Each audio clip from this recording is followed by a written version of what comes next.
Hi, എങ്ങനെ ഇരിക്കണേ? ഇത് തന്നെയാണ് ഞാൻ പറഞ്ഞത്. റോബിനെ ട്രാപ്പ് ചെയ്യാനായിട്ടാണ് ഇവരൊക്കെ കൂടെ കൂടിയിരിക്കണമെന്നും ഇത് ട്രാപ്പാണെന്നും വെരി ബിഗിനിങ്ങിൽ ഞാൻ പറഞ്ഞതാണ്. അത് അതുപോലെ തന്നെ ഭവിച്ചോ? കറക്റ്റായിട്ട് ഭവിച്ചോ? ഇത്രയേ ഉള്ളൂ, സിമ്പിളാണ്.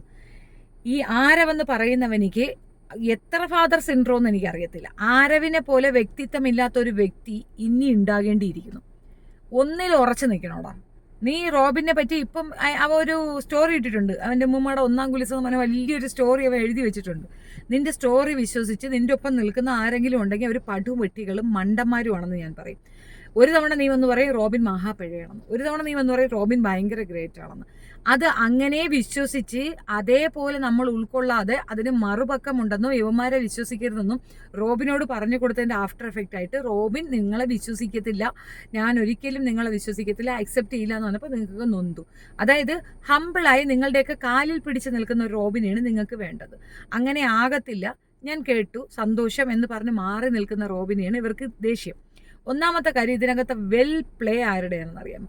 റോബിനെ വെളുപ്പിക്കുക എന്നുള്ള ഒരു സാധനവും കൊണ്ട് വിവിയെ ആക്രമിക്കാൻ ആഹ്വാനം റോബിൻ കൊടുത്താൽ അതിന്റെ ബെനിഫിറ്റ് കിട്ടുക സായിക്കാണ്.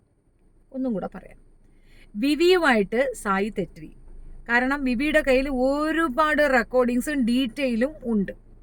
ഇത് പുറത്തേക്ക് വന്നു കഴിഞ്ഞാൽ ഇപ്പൊ നിൽക്കുന്ന മൂന്തോപ്പും പൂന്തോപ്പും മുല്ലപ്പൂവും എല്ലാം കൂടെ ചേർന്നിട്ട് ആശ നാട തക്കാളിയാകും.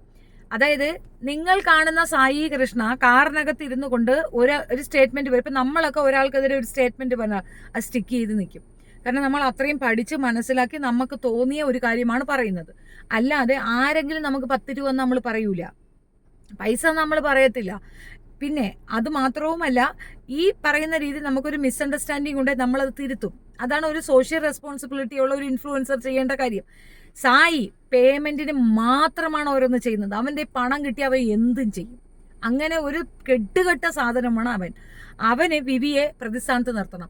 വിവിയെ തോൽപ്പിക്കാൻ വേണ്ടിയിട്ട് അവൻ കൂട്ടുപിടിച്ചതാണ് ആരവിനെ കൊണ്ടുവന്ന് പിന്നെ റോബിന്റെ കൂടെ കോംപ്രമൈസ് ചെയ്യിച്ച് റോബിനെതിരെയുള്ള അലിഗേഷൻസ് മാറ്റി കൊടുക്കുമ്പോൾ വിവിക്കെതിരെ റോബിൻ ആഹ്വാനം കൊടുക്കും. അത് നടക്കുകയും ചെയ്തു, ഓൾമോസ്റ്റ് അവൻ സക്സസ്സുമായി.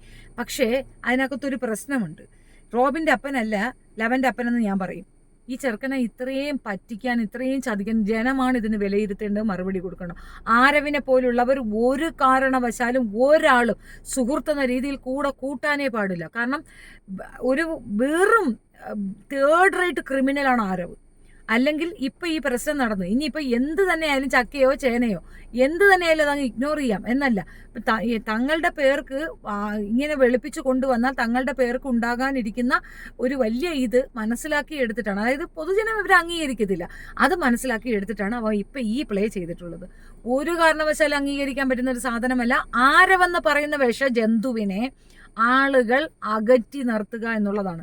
ഞാൻ ഈ അവനും റോബിനുമായിട്ടുള്ള പ്രശ്നം തീർന്നു എന്ന് കേട്ടപ്പോൾ തന്നെ ഞാൻ എന്താ പറഞ്ഞ, റോബിനെ പോയി ചേരല്ലേ, ഇവന്മാര് പണി തരുന്നു. ഇപ്പൊ കിട്ടിയോ? മതിയായോ? ഇനി നീ എന്ത് ഞൊട്ട വോയിസ് കൊണ്ടുവന്നിട്ടാണ് റോബിൻ അഗൻസ്റ്റ് ആരും ഒന്നും പറയാൻ പോകുന്നില്ലടാ. നിങ്ങളുടെ കയ്യിൽ വെറും ചട്ടുകമാകാതിരുന്നതിനുള്ള പണിഷ്മെന്റിൽ നിങ്ങൾ കൊടുക്കാൻ പോണത്. നിങ്ങൾ ഇനി എന്ത് വാഴത്തോട്ടം പറഞ്ഞാലും റോബിന്റെ ഒപ്പം നിൽക്കുന്നവർ റോബിന്റെ ഒപ്പം നിൽക്കുക തന്നെ ചെയ്യും, മനസ്സിലായോ? നീ ഇപ്പൊ പറയണെന്നല്ലേ റോബിന്റെ കുറെ വോയിസ് ഉണ്ട്, നീ അത് എടുത്തിടും. നീ എടുത്തിട് ഞൊണ്ണേ, നീ എടുത്തിട്. എന്തോന്ന് കിട്ടാനാണ് എന്നിട്ട്? അത് എന്തോന്നായെന്നാണ്? അങ്ങനെ സംസാരിക്കേണ്ട സാഹചര്യമുണ്ട്. ഇപ്പം നമ്മൾ വോയിസ് കൊടുക്കുമ്പോൾ പല സാഹചര്യങ്ങളുണ്ടാകും. ആ സാഹചര്യങ്ങളുടെ അടിസ്ഥാനത്തിൽ നമ്മൾ പല കാര്യങ്ങളും മാറ്റി മറിച്ച് പറയും. ഇപ്പോൾ ഒരു എക്സാമ്പിൾ ഞാൻ പറയാം. എൻ്റെ അടുത്ത് സായി സംസാരിക്കുന്നുണ്ടായിരുന്നു. സായി ഒരിക്കൽ പോലും പ്രതീക്ഷയാണല്ലോ ഈ സാധനം ഞാൻ പുറത്തിടുന്നു. ഒരിക്കൽ പോലും പ്രതീക്ഷ, ഒരു ചെറിയ സൂചന ഉണ്ടെങ്കിൽ സായി എൻ്റെ അടുത്ത് പറയത്തില്ല. രണ്ടാമത്തെ കാര്യം, എങ്ങനെ അവനെ കൊണ്ട് അത് പറയിച്ചു എന്ന് പറഞ്ഞു കഴിഞ്ഞാൽ ഒന്നും അറിയാത്ത കണക്ക് ഞാൻ ചോദിച്ചു, എന്തിനാ ഇപ്പോൾ ആ ഐ ഡി പോയെങ്കിൽ പോട്ടെ, നീ വേറൊരു ഐ ഡി ഓപ്പൺ ചെയ് എന്ന് വളരെ അല്ല. അവനത് പറയാൻ അഭിമാനക്കുറവ്. എൻ്റെ ഐ ഡി പോയി കഴിഞ്ഞാൽ എനിക്ക് പിന്നെ ഒരു സബ്ബാവാൻ പോലും ഞാൻ നിരങ്ങേണ്ടി വരും എന്ന് പറയാനുള്ള അഭിമാനക്കുറവിന് അവൻ തള്ളി മറിച്ച് കൊണ്ടുവന്നതാണ് മറ്റേ സാധനം. അതിനകത്ത് അവൻ്റെ കയ്യേന്ന് പോയി സർവത്രോ ഇനി ഛർദ്ദിച്ചങ്ങ് ഇട്ടു അവൻ. മനസ്സിലായോ? അവൻ ചെയ്ത കെടുകാര്യസ്ഥതയും സുനിതാ ദേവദാസുമായി അവൻ നടത്തിയ ഗൂഢാലോചനയും ഒക്കെ എന്നോട് പറയുകയും എങ്ങനെയെങ്കിലും എൻ്റെ ചാനൽ രക്ഷിക്കാൻ എന്നെ സപ്പോർട്ട് ചെയ്യണമെന്ന് കെഞ്ചി കരയണ ഒരു സീനാണ് ഞാൻ കണ്ടത്. അപ്പോൾ അവന് ചാനൽ എത്രത്തോളം ഇമ്പോർട്ടൻ്റ് ആണെന്ന് നിങ്ങൾക്ക് മനസ്സിലായോ? നമ്മളൊക്കെ ആണെങ്കിൽ കളഞ്ഞിട്ടങ്ങ് മിണ്ടാതെ നിൽക്കും. ഇല്ലേ? അതായത് എൻ്റെ ലൈഫിലെ ഏറ്റവും വലിയ ടേണിംഗ് പോയിന്റാണ് ഒരു ഓപ്പറേഷൻ വരിക, എനിക്ക് നടക്കാനാവുക എന്ന് പറയുന്ന ഒരു ഭയങ്കര ടേണിംഗ് പോയിന്റിലാണ് ഞാനത് ഇഗ്നോർ ചെയ്ത്. അന്നത്തെ ആ സൈബർ അറ്റാക്ക് ഒന്നും നിങ്ങൾക്ക് പറഞ്ഞാൽ മനസ്സിലാവത്തില്ല. എമ്മാതിരി എൻ്റെ കുഞ്ഞുങ്ങളെ പോലും അപായപ്പെടുത്താനും കേസിൽ കൊടുക്കാനും ഒക്കെ അവർ ശ്രമിച്ചു എന്ന് പറയുമ്പോൾ നിസ്സാരക്കാരാണോ ഈ ക്രിമിനലുകളെന്ന് നിങ്ങൾ ചിന്തിച്ചു നോക്കൂ. ആ സർക്കിളിലേക്കാണ് റോബിൻ വീണ്ടും പോയി ചാടിക്കൊടുത്തത്. റോബിൻ ദയവ് ചെയ്തിട്ട് നല്ലൊരു പ്രൊഫഷനുണ്ട്, ആ പ്രൊഫഷനുമായിട്ട് മുൻപോട്ട് പോവുക and marry her and live your life. വളരെ കാമാൻ സന്തോഷമായിട്ട് ജീവിച്ച് തീർക്കുക. ഈ പറയുന്ന വാഴകളെ കൂടെ ചേർന്നാൽ നിങ്ങൾ പറയുന്ന ഒരു വേർഡ് എടുത്ത് വെച്ചിട്ട് വേറെ രീതി മാനിപ്പുലേറ്റ് ചെയ്ത് അത് പബ്ലിക്കിൽ കൊണ്ടുവന്ന് ഇടും എന്നുള്ളതിൽ തർക്കമേ ഇല്ല. ഇനി അവൻ എന്ത് കൊണ്ടുവന്നിട്ടാലും ആരും മൈൻഡ് ചെയ്യാനും പോകുന്നില്ല. കാരണം വ്യക്തിത്വമുള്ള ഒരുത്തനാണെങ്കിൽ ഇന്നലെ പറഞ്ഞത് ഇന്ന് മാറ്റി പറയത്തില്ല.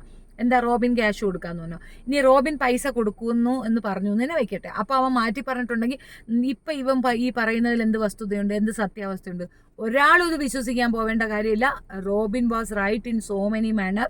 പിന്നെ ഷർദിലിൻ്റെ അതിവിടെ ഒരു ചെറിയ വിഷയം ഇനി അങ്ങനെ ഉണ്ടെങ്കിൽ തന്നെ അത് വെച്ചാണ് ഒരു വ്യക്തി അളക്കുന്നത്. അല്ലെങ്കിൽ ഇവന്മാർ പറഞ്ഞിട്ടാണ് അത് ചെയ്യിച്ചത് എന്നുള്ളതിൽ എന്താ തെളിവ് കുറവ്? ഈ പറയുന്ന മാനിപ്പുലേഷൻ ടീമിൻ്റെ കൂടെ ചേർന്ന് നിന്നിട്ട് റോബിനെ കൊണ്ട് ആ രീതിയിൽ ഒരു ക്രയവിക്രയം നടത്തിയോ ഇല്ലയോ എന്ന് ആർക്കറിയാം? പിന്നെ പേപ്പട്ടി പേയാട് മാപ്പ് പറഞ്ഞ് കൊണയടിച്ചു എന്ന് പറഞ്ഞാൽ ഇതൊക്കെ പറകിൽ നിന്ന് ചരട് വലിച്ചത് ആരാണെന്ന് അറിയാമോ? സായിയാണ്. പേപ്പട്ടി എത്ര പേർക്ക് ഇത് കൊടുത്തു, സ്ട്രൈക്ക് കൊടുത്തു, എത്ര പേരെ ഉപദ്രവിച്ചു? ആരാണ് പേപ്പട്ടി പേയാട്? സ്ത്രീ വിരുദ്ധനായ ഒരു വൃത്തികെട്ട മലം. ആ മലം പറയണത് കേട്ടിട്ടാണോ നിങ്ങളൊക്കെ വിശ്വസിക്കാൻ പോകുന്നത്? റോബിനെതിരെ നടക്കുന്ന തീവ്രമായ ആക്രമണത്തിന്റെ ബിഹൈൻഡ് എന്താണെന്ന് വെച്ചാൽ സായി വിചാരിച്ചു റോബിനെ ഒന്ന് സേവ് ചെയ്ത് സെക്യൂർ ചെയ്ത് കൊടുത്തു കഴിഞ്ഞാൽ റോബിനെ അവന്റെ ഭാഗത്തേക്ക് കിട്ടും, എന്നിട്ട് അത് വെച്ച് മുല്ലപ്പൂവിനെ ഒന്ന് വെളുപ്പിക്കാം, എന്നിട്ട് മുല്ലപ്പൂവിൻ്റെ 5, 10, 15, 20 ലക്ഷം രൂപ വാങ്ങിച്ചെടുക്കാം. അവൾ പിന്നെ എങ്ങനെ വേണമല്ലോ പൈസ ഉണ്ടാക്കി കൊടുക്കുമല്ലോ. 25,000 രൂപ ഒരാളുടെ ചാനലടിച്ച് കളയാൻ കൊടുക്കാൻ പറ്റുന്ന മോക്ക് എന്ത് വേണമല്ലോ ചെയ്യാൻ പറ്റുമല്ലോ. അപ്പം മുല്ലപ്പൂവിനെ എങ്ങനെയെങ്കിലും ഒപ്പിച്ചെടുത്ത് അവളെ കയ്യിൽ നിന്ന് പണം അടിച്ചു മാറ്റാൻ വേണ്ടിയിട്ട് അവളെ സഹായിക്കുന്നതായിട്ട് അഭിനയിച്ച് അവളെ കൂടെ നിൽക്കുന്നതായിട്ട് ഉണ്ടാക്കി അവൻ കാണിച്ച ഡ്രാമയിൽ ആ ട്രാപ്പിലേക്ക് റോബിൻ പോയി. ഇത് തുടങ്ങിയപ്പോഴേ ഞാൻ വിചാരിച്ചാണ് റോബിൻ പെടാൻ പോകുന്നു എന്ന്. റോബിൻ ഇതിനകത്ത് പെടും എന്നുള്ളത് എനിക്ക് അന്നേ മനസ്സിലായിരുന്നു. അയാൾ സ്റ്റെപ്പ് ബാക്ക് ചെയ്തു. ഇന്നലെ ഒരു വീഡിയോയ്ക്ക് ഒരു ഇത് കൊടുത്തിരുന്നു, അതിനകത്ത് കൃത്യമായിട്ട് പറഞ്ഞു ഞാൻ എന്നെ ഇത്രയധികം അവഹേളിച്ചു, ഇത്രയധികം അപമാനിച്ചു, ഇവർക്ക് ഇനി തിരുത്തി പറഞ്ഞിട്ട് എന്ത് കാര്യം? അതാണ് സത്യം. റോബിൻ അതാണ് മനസ്സിലാക്കേണ്ടത്. നിങ്ങൾ ഇനി എന്ത് തിരുത്തി പറഞ്ഞിട്ട് നിങ്ങൾക്ക് നഷ്ടപ്പെട്ട നിങ്ങളുടെ ഇയേഴ്സ് തിരിച്ചു കിട്ടത്തില്ല, നിങ്ങളുടെ കരിയർ തിരിച്ചു കിട്ടത്തില്ല. Just ignore it. You are the one. നിങ്ങൾ പറഞ്ഞിട്ട് മാത്രമാണ് ജിൻഡോയ്ക്ക് ഇത്രയും വോട്ട് പോലും കിട്ടിയത്. Realise it. നിങ്ങൾക്ക് നല്ലൊരു ഫാൻ ഫെയിം ഉണ്ട്, യൂസ് ഇറ്റ്. നിങ്ങളുടെ ആഗ്രഹം ഇതാണ്, നിങ്ങളുടെ അംബിഷൻ ഇതാണ്. സോ ഗോ ആൻഡ് സ്പീക്ക് വിത്ത് ആ സ്പെസിഫിക് പീപ്പിളുമായിട്ട് സംസാരിച്ച് നിങ്ങൾക്കൊരു ചാൻസ് ഉണ്ടാക്കിയെടുക്കാൻ. You can win your game. ഇതിനേക്കാൾ രീതിയിൽ നിങ്ങളൊരു കാര്യം മനസ്സിലാക്കുക. സുകുമാരൻ്റെ മകനാണ് പൃഥ്വിരാജ്. സുകുമാരൻ എങ്ങനെയായിരുന്നു സിനിമയിൽ എന്ന് ഓർത്തു നോക്കാം. സുകുമാരനും കൂടെ പിന്നെ തീരുമാനിച്ചാൽ ആ കുട്ടികൾ എവിടെയോ എത്തിപ്പെടും. പക്ഷേ അവനെ ഒറ്റപ്പെടുത്തിയിരുന്നു ഈ സിനിമാ ലോകം. ഇന്ന് എവിടെ നിൽക്കുന്ന മമ്മൂട്ടിക്ക് മോഹൻലാലിനും ഉള്ളതുപോലെ ഒരു ഫാൻ ഫെയിമാണോ പൃഥ്വിരാജിന്? അവൻ ഏതെങ്കിലും ഒരു കാര്യത്തിൽ സംസാരിച്ച് കേൾക്കാൻ എന്തൊരാഗ്രഹമാണ്. കാരണം തീരുമാനങ്ങൾ അതിശക്തമായി പറയുന്ന കൃത്യമായ നിലപാടുള്ള ഒരു വ്യക്തിയാണ് പൃഥ്വിരാജ്. പറയുന്നവർ പലതും പറയും. എനിക്കൊരു തീരുമാനം ഉണ്ടാവണം, എനിക്കൊരു നിലപാടുണ്ടാവണം. ആ ലെവലിലാണ് താനുള്ളത്. അത് മറന്നുപോയി ഇവന്മാരുടെ ഈ പേപ്പട്ടി കൂട്ടത്തിനിടയ്ക്ക് പോയി ചാടി കൊടുക്കരുതെന്നാണ് എനിക്ക് പറയാനുള്ളത്. കണ്ടപ്പോൾ സത്യമായിട്ട് ഭയങ്കരമായിട്ട് ഫീൽ ചെയ്തു. ഇനി രാവിലെ പോലെ ആലോചിക്കണം, ഈ ചെറുക്കൻ ആരവൊക്കെ നമ്മളടുത്തൊന്നും സംസാരിച്ചില്ലേ, നമ്മൾ ലൈവിൽ പോയിരുന്ന സമയത്ത് അവൻ വന്ന് പറഞ്ഞു അവൻ്റെ ഓരോ വഴികളിലും ഉണ്ട്. എടാ ആരവേ, നീ എന്നെ കാണുന്നുണ്ടെങ്കിൽ, നിന്റെ അമ്മയ്ക്ക് നീ കുറച്ചെങ്കിലും റെസ്പെക്റ്റ് കൊടുക്കുന്നുണ്ടെങ്കിൽ, ആ പെറ്റതള്ള നിന്ന് കരഞ്ഞതിന് നിനക്ക് അല്പമെങ്കിലും വേദന തോന്നിയിട്ടുണ്ടെങ്കിൽ കുറച്ചെങ്കിലും നന്നാവാൻ നോക്കടാ. വെറും പട്ടിക്കൂട്ടങ്ങളായിട്ട് ഇങ്ങനെ ജീവിക്കാതെ കുറച്ചൊന്ന് നന്നാവാനുള്ള ശ്രമമെങ്കിലും നടത്തടാ. അങ്ങും തൊടാതെ ഇങ്ങും തൊടാതെ ഇങ്ങനെ നാട്ടുകാരെ വായിരിക്കണം കേൾക്കാനായിട്ട്. നീ ഇനി എന്തെന്ന് വിചാരിച്ചാലും ആ പയ്യനെ നശിപ്പിക്കാൻ പറ്റുമോ നീ വിചാരിക്കുക പോലും വേണ്ട. ഇത്രയധികം രീതിയിൽ ഡീഗ്രേഡ് ചെയ്യും, ഇത്രയധികം ആക്രമണങ്ങൾ, ഒറ്റപ്പെടുത്തലുകളും ഒക്കെ വന്നപ്പോഴും അതിൽ നിന്ന് റിക്കവറായി വന്നില്ലേ. ഒരു വലിയ കോർപ്പറേറ്റിനോട് അടിച്ചു നിന്നവനാണ് റോബിൻ. അതിനപ്പുറമല്ലേ പിന്നെ ഇപ്പോൾ വന്നവരൊക്കെ ഉള്ളൂ. നിങ്ങൾ എത്രത്തോളം ഡീഗ്രേഡ് ചെയ്ത ഒരു മനുഷ്യൻ്റെ കഴിവിനെ താഴ്ത്തിക്കെട്ടാൻ ഒക്കത്തില്ല എന്ന് ഓർത്തുകൊള്ളുക. ഇനിയെങ്കിലും തള്ളക്കി വിളി കേൾക്കാതെ ഒരു മൂലയിൽ പോയി ഇരിക്കാൻ നോക്ക്. നിന്റെ പെറ്റ തള്ളയെ നാട്ടുകാരെ കൊണ്ട് പറയിക്കുക. ഞാനൊക്കെ തള്ളക്കേ വിളിക്കുകയുള്ളൂ. എനിക്കിത് കേട്ടിട്ട് സത്യം പറഞ്ഞ പെരുവിരലിന്ന് തുടങ്ങുന്നുണ്ട്. നിനക്ക് നല്ല അടിയുടെ കുറവാണ്, മനസ്സിലായോ? നിന്നെക്കാൾ ഭേദം നിന്റെ തള്ളക്ക് 2 പൊട്ടിക്കണതാണ്. കാരണം ആ സ്ത്രീ അർഹിക്കുന്നു. ഒരാളുടെ ജീവിതം നശിപ്പിക്കാൻ വേണ്ടി മോൻ ഇറങ്ങി നിൽക്കുന്ന വിലക്കാൻ പറ്റാത്ത ഒരു തള്ളയേ അല്ല, മനസ്സിലായോ? ഇനി നീ ഇത് വെളുപ്പിച്ച് ഇനി അവനെ കുറെ പ്രതിസ്ഥാനത്താക്കി എന്നിട്ട് നിനക്ക് എന്തോ കിട്ടൂന്നാ? മനസ്സാക്ഷി എന്ന് പറയുന്ന സാധനമില്ലാത്ത കുറെ മൃഗങ്ങൾ. എങ്ങനെ ഇവന്മാരുടെ കൂട്ടത്തിൽ ഈ ചെറുക്കന് പോയി ചേരാൻ തോന്നിയെന്ന് നിങ്ങൾക്ക് അറിയത്തില്ല. ആകെ മൊത്തത്തിൽ ചതിച്ച് പണ്ടാരമടക്കി ആ ചെറുക്കനെ വീണ്ടും കുഴിയിലേക്ക് തള്ളിയിടാനുള്ള ശ്രമങ്ങളാണ് ഇപ്പം നടക്കുന്നത്. പിന്നെ കേസിന്റെ വിഷയം, പലരും പറയുന്ന കേസിന്റെ, എനിക്ക് ആധികാരികമായിട്ടറിയാം എന്ത് നടക്കും, കേസിന്റെ ഇഷ്യൂ എന്താണെന്ന് എനിക്കറിയാം.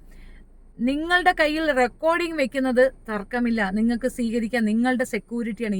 U are getting a call, you can record it. Automatic recording option നമ്മുടെ മൊബൈലുണ്ട്, യു ക്യാൻ റെക്കോർഡ്. നമ്മളൊരു സ്പേസിലേക്ക് പോകുന്നു, you want to record it, you can record it. അത് ക്രൈമല്ല. ആരാ പറഞ്ഞ ഇത് ക്രൈമാണെന്ന്? അത് ക്രൈമല്ല. പക്ഷേ ആ റെക്കോർഡ്, ഇപ്പം നിങ്ങൾ ഒരു വീട്ടിലേക്ക് ചെല്ലുന്ന ഒരു തുണി മാറുന്നത്, അത് നമ്മൾ റെക്കോർഡ് ചെയ്തെടുത്തു. ദെൻ അത് വെച്ച് നിങ്ങൾ അവരെ ബ്ലാക്ക് മെയിൽ ചെയ്യുന്നുണ്ടെങ്കിൽ നമ്മൾ കുറ്റക്കാരാണ്, റെക്കോർഡ് ചെയ്ത വ്യക്തി കുറ്റക്കാരാണ്. പിന്നെ ഈ റെക്കോർഡ് ചെയ്ത സാധനം അവരുടെ പെർമിഷനില്ല, നമ്മളത് വേറൊരാൾക്ക് കൊടുത്തിട്ട് അവരെ കൊണ്ട് ബ്ലാക്ക് മെയിൽ ചെയ്യിപ്പിച്ചാലും പ്രശ്നമാണ്, മനസ്സിലായോ? അല്ലാതെ റെക്കോർഡ് ചെയ്യുന്നതും കുറ്റമില്ല, അത് സ്പ്രെഡ് ആവുന്നതും കുറ്റമില്ല. അങ്ങനെ ഒന്നും. പിന്നെ ഈ എന്നെ വാഴയ്ക്കൊക്കെ ഉണ്ടോ ഈ ക്യാമറയൊക്കെ? എന്തിനാ CCTV വെച്ചിരിക്കുന്നത്? എന്തിനാ റോഡ് തോറും ക്യാമറയുണ്ട്? എന്തിനാ? അങ്ങനെ എന്തെങ്കിലും ഒരു റെക്കോർഡിംഗ് സിസ്റ്റം ക്രൈം ആണെന്നുണ്ടെങ്കിൽ ഈ സാധനം ഒന്നും വെക്കാൻ ഒക്കത്തില്ല. എന്തിനാ വെക്കുന്നേ? ഓരോരുത്തരുടെ പ്രൈവസി അല്ലയോ? എന്തിനാ വെക്കുന്നേ? അപ്പോൾ അത് അങ്ങനെ തന്നെയാണ്. അപ്പോൾ അത് കള്ളത്തരമാണ്. അങ്ങനെ ചുമ്മാ ആവശ്യമില്ലാത്ത കാര്യങ്ങൾ പ്രചരിപ്പിക്കാതിരിക്കുക. പിന്നെ വിജിരാജ് ചെയ്തത് എന്താണെന്ന് വെച്ചാൽ, വളിരാജ് ചെയ്തത് ഒരു സ്ത്രീയെ അവഹേളിച്ചാണ്. നമ്മുടെ നാട്ടിൽ എങ്ങനെ പോയാലും സ്ത്രീകൾക്ക് സ്പെഷ്യലായിട്ടൊരു കൺസിഡറേഷൻ ഉണ്ട്. അവരെ ഇതേമാതിരി അനാവശ്യമായ കാര്യങ്ങൾ പറഞ്ഞ് എന്നിട്ടും ഇവൻ എക്സ്പ്ലനേഷൻ കൊടുക്കുന്നുണ്ട്. ഞാൻ അയാളുടെ പേര് പറഞ്ഞുപോയി, അല്ലാതെ എന്നെ ശിക്ഷിക്കും. അല്ലെങ്കിലും ശിക്ഷിക്കും. സ്ത്രീകളെയാണോ നീ അഡ്രസ്സ് ചെയ്തേ, നിനക്ക് ശിക്ഷ കിട്ടും. ഇന്നയാളുടെ പേര് പറയണമെന്നൊന്നുമില്ല. നീ ഒരു പബ്ലിക് ന്യൂയിസൻസ് ആണ്. റോഡിൽ കിടന്ന് കള്ള് കുടിച്ചിട്ട് അവിടെ കിടന്ന് മദനോന്മത്തനാവുന്നതിനെ പോലീസ് എന്തിനാ പിടിച്ചോണ്ട് പോകണമെന്ന് അറിയാമോ? അത് പെട്ടി കേസാണ്. പക്ഷെ എന്നാൽ പോലും എന്തിനാ കൊണ്ടുപോകണമെന്ന് അറിയാം. പബ്ലിക് ന്യൂയിസൻസ് എന്നാ. നീ ഒരു പബ്ലിക് ന്യൂയിസൻസ് ആണ്, അതുകൊണ്ടാണ് നിന്നെ പിടിച്ചത്. പിന്നെ അത് നിന്റെ അഞ്ചല്ല പോലീസും അല്ലല്ലോ നിന്നെ പിടിച്ചത്. എവിടെ ഇട്ട് പിടിച്ചു നിന്നെ? അപ്പോൾ എന്നും ചത്താ കണ്ണാക്കില്ലടാ. എന്നെങ്കിലും നിനക്ക് ഒരു ദിവസം ഈ നിയമവ്യവസ്ഥയിൽ നിന്ന് നിനക്ക് മറുപടി കിട്ടുക തന്നെ. ഇപ്പം ആരെയും വെടി വേശ എന്ന് വിളിക്കുന്ന നിനക്ക് നിൻ്റെ വീട്ടിൽ നിൻ്റെ അമ്മയും സഹോദരിയും അത് ചെയ്ത് കണ്ടതുകൊണ്ടാണ് നിനക്ക് ഇങ്ങനത്തെ ഒരു തോന്നലൊക്കെ വന്നിട്ടുള്ളത്. സോ അത് നമുക്കൊന്നും ചെയ്യാനാകത്തില്ല. അനുഭവം ഗുരു. അനുഭവിച്ചവൻ, കണ്ട് വളർന്നവൻ ബാക്കിയുള്ള സ്ത്രീകളെ അങ്ങനെ വിളിക്കും. പിന്നെ ഇരുന്നുകൊണ്ട് വായി തൊടാതെ എന്ന് പറഞ്ഞ നാണമില്ലേ നിനക്ക്? നാണമില്ലേ? ഈ പയ്യന്മാരൊക്കെ തന്നെ ജോലി ചെയ്താൽ കുടുംബം നോക്കാനോ കെയർ ചെയ്യുന്നതിനോ ഒക്കെ പകരം കുറേ സോഷ്യൽ മീഡിയ ഓപ്പൺ ചെയ്ത് വെച്ചിട്ട് ഇവനെയൊക്കെ എന്താണെന്നറിയാം, ഇറച്ചി വാലി വെച്ച് ആട്ടിച്ച് പൊട്ടിച്ചു കൊടുക്കണം. ചോര ഇരിക്കണം, മാംസം പൊളന്ന് ഇറച്ചി വാലി ഒട്ടണം, അമ്മാതിരി അട്ടി കൊടുക്കണം. അല്ലാതെ ഒന്നുമല്ല. പിന്നെ വിവിയെ ഒറ്റപ്പെടുത്തുന്നതിനോട് വിവി അത് ഡിസേർവ് ചെയ്യുന്നു. നമ്മൾ ആരുടെയും കയ്യിലെ ചട്ടുവങ്ങളായിരുന്നു. പണം കിട്ടിയെന്ന് കരുതി എന്തും ചെയ്തു കളയരുത്. എന്ത് ചെയ്താലും അതിൻ്റെ ആഫ്റ്റർ എഫക്റ്റ് ഇതുപോലെയൊക്കെ ഇരിക്കും. ഒറ്റപ്പെടുത്തപ്പെടും, കല്ലെറിയപ്പെടും, അപമാനിക്കപ്പെടും, ഒക്കെ ഉണ്ടാകും. നമ്മൾ ക്രിമിനൽ കൂട്ടായ്മകൾക്ക് ഒപ്പം നിന്നുകൊണ്ട് മറ്റുള്ളവരെ ക്രൂശിക്കാൻ നിന്ന് കഴിഞ്ഞാൽ 100% എന്ത് ആക്ഷനും, every action there is equal and opposite reaction എന്നാണ്. ഒന്നുകിൽ തുല്യമായതോ അല്ലെങ്കിൽ അതിൻ്റെ എതിരായിട്ടുള്ളതോ നിങ്ങൾക്ക് കിട്ടും. ദാറ്റ് ഈസ് കോൾഡ് കർമ്മ. അത് കിട്ടുക തന്നെ ചെയ്യും. ഇനി അത് പറഞ്ഞുകൊണ്ട് മറ്റവൻ നന്നാവാൻ നോക്കണ്ട. അതായത് ഗോവിന്ദചാമി പറയുകയാണ്, ബാല എന്ന് പറയുന്നവൻ അല്ലെങ്കിൽ വേറെ ഏതെങ്കിലും ഒരുത്തൻ, അല്ലെങ്കിൽ നമുക്ക് ഷിയാസ് കരീമിനെ എടുക്കാം. ഗോവിന്ദചാമി വന്നിട്ട് പറയുന്നത് ഷിയാസ് കരീം കുഴപ്പമാണ്, ഷിയാസ് കരീം പെണ്ണുടിയനാണ്. നിങ്ങൾ ഗോവിന്ദചാമി എടുക്കുമോ? ഇല്ലല്ലോ.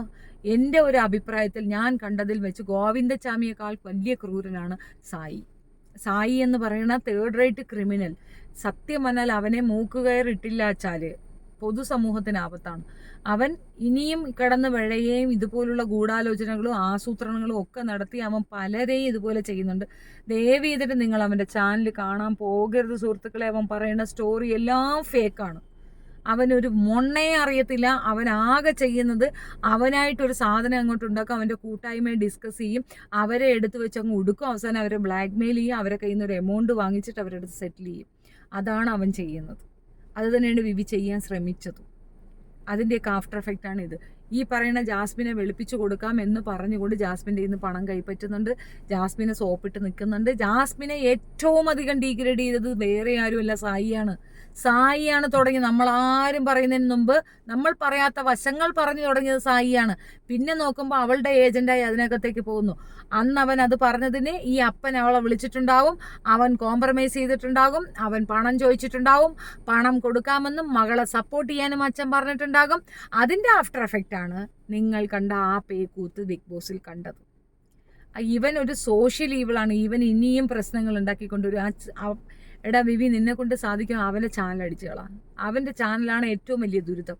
അത് കാണുന്നവർക്കൊക്കെ അത് ഉപദ്രവമേ ഉണ്ടാക്കി കൊടുക്കുള്ളൂ. അവൻ്റെ ചാനൽ പൂട്ടണമെന്നാണ് എൻ്റെ ഒരു ആഗ്രഹം. അത് വൈരാഗ്യം കൊണ്ടല്ല, അവർ സോഷ്യൽ ഈവിളായതുകൊണ്ടാണ്. സോഷ്യൽ ഈവിളാണ്. അവൻ അതിനകത്തൂടെ പറയുന്ന ഒരു കാര്യവും സത്യമല്ല.